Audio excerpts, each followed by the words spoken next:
Хамас синоќа ги предаде 4 израелски заложници по заканите од Израел дека ќе ја преполови хуманитарната помош за Газа. Граничниот премин Рафах меѓу Израел и Газа не е отворен и покрај најавите дека преку него ќе влезе хуманитарната помош.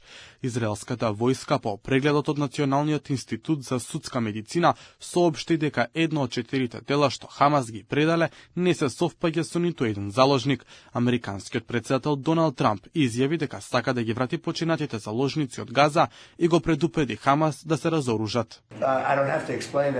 Не морам да ви го објаснувам тоа, но ако не се разоружаат, ние ќе ги разоружаме. Тие знаат дека не играм игри. Сега направивме нешто многу монументално. Ги вративме заложниците. Тоа беше првото нешто што мораше да го направиме. Премиерот на Израел Бенјамин Нетањаху во интервју на CBS News порача дека ако Хамас не се согласи да се разоружа според мировниот план на Трамп, на Газа ќе се случи пекол.